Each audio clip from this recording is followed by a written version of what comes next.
Aparecida Sueli Carneiro Jacomel, nascida em junho de 1950, em São Paulo, formada pela USP, é escritora, filósofa e uma das líderes do movimento social negro brasileiro. É uma das autoras que mais escreve sobre o feminismo negro no Brasil.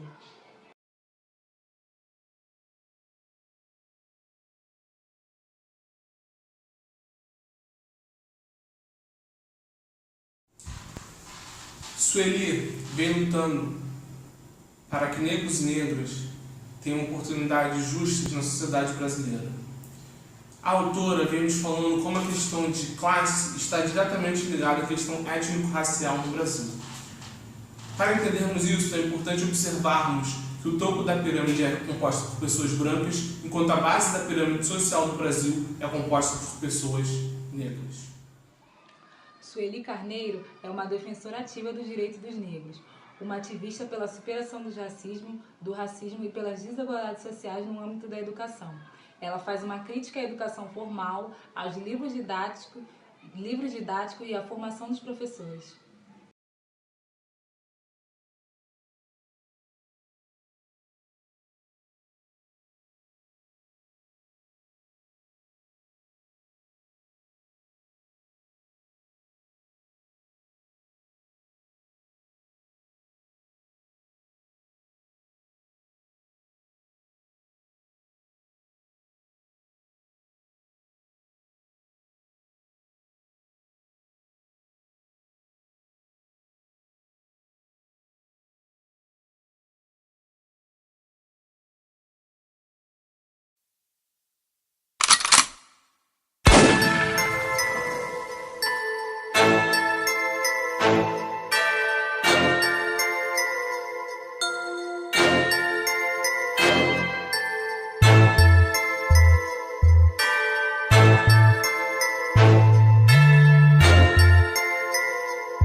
Tem que acreditar.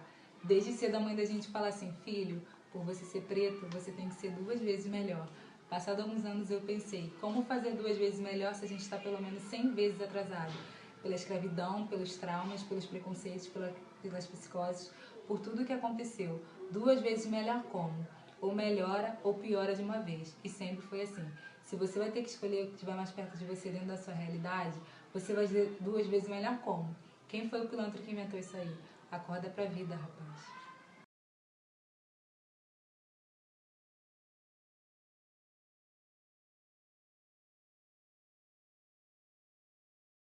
No cenário social brasileiro, uma das principais lutas de Sueli Carneiro foi a implementação de cotas nas universidades públicas brasileiras.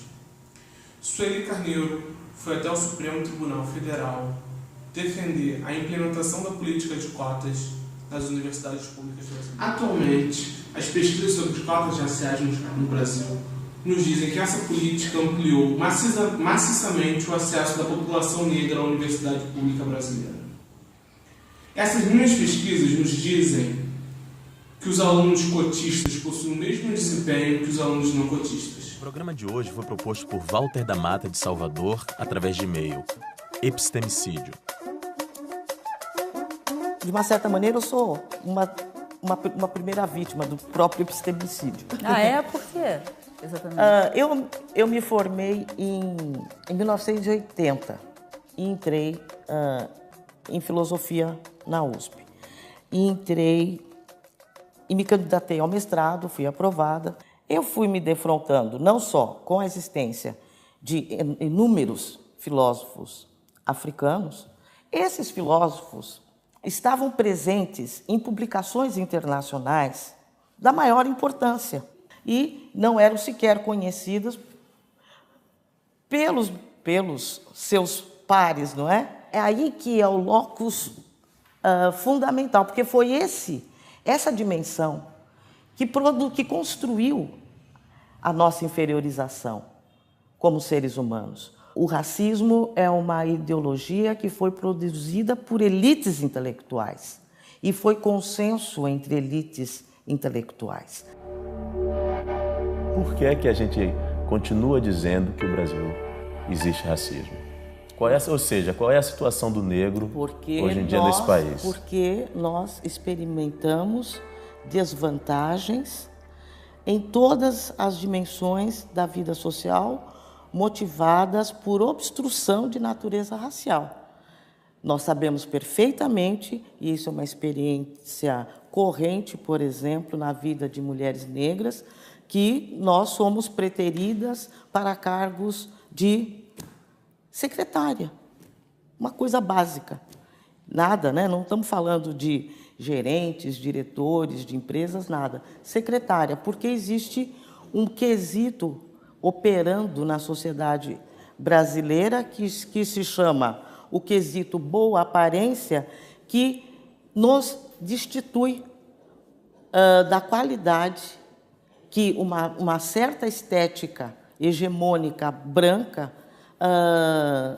instituiu como padrão estético de beleza.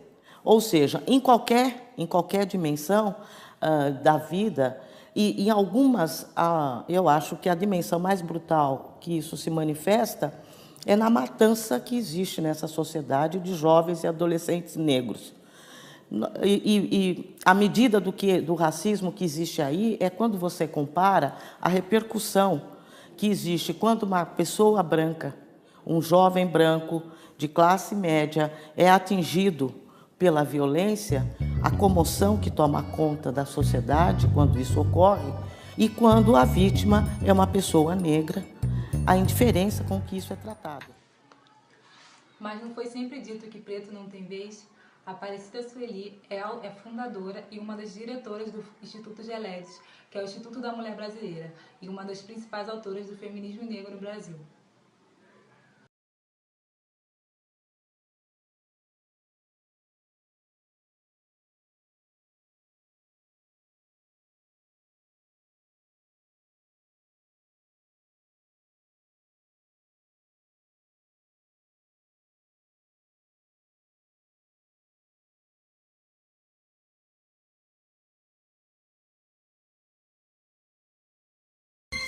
% dos jovens de periferia sem antecedentes criminais já sofreram violência policial. A cada 4 pessoas mortas pela polícia, 3 são negras.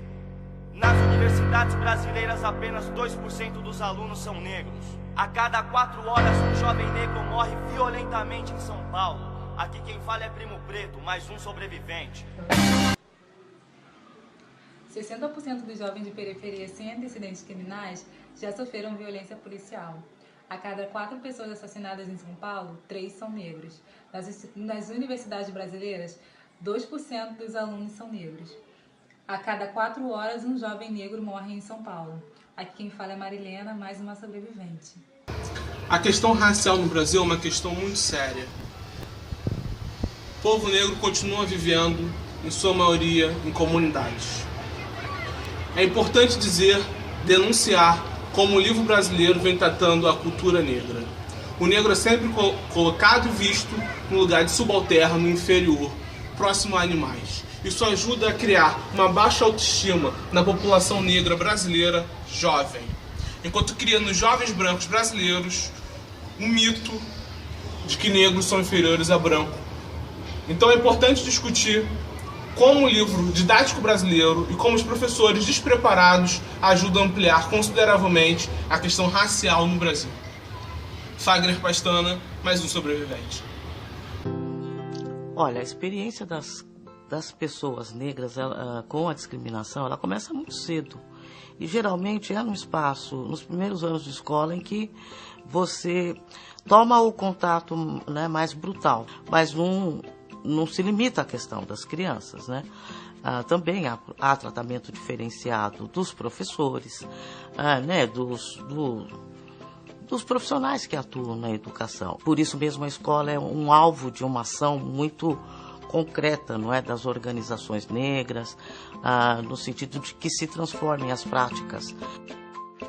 Eu acho que aconteceu comigo o que acontece com muitas pessoas. As pessoas ficam indignadas com injustiças sociais, mas não sabem muito o que fazer, não sabem como se organizar.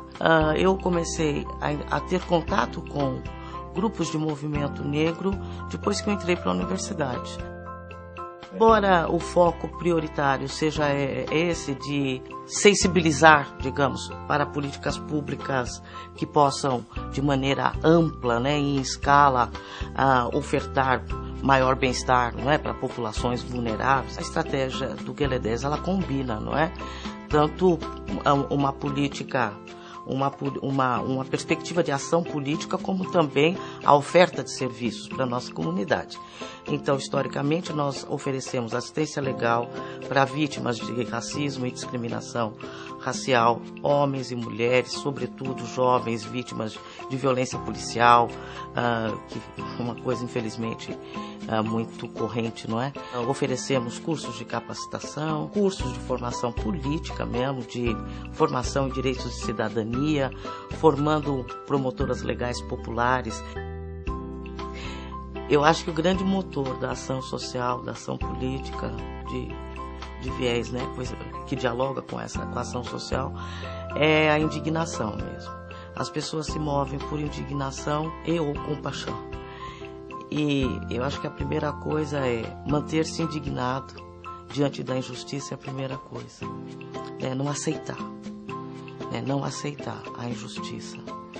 Eu acho que é um pré-requisito para a gente permanecer seres humanos dignos desse nome. E acho que procurar os outros indignados, sabe? Porque eles estão sempre por aí.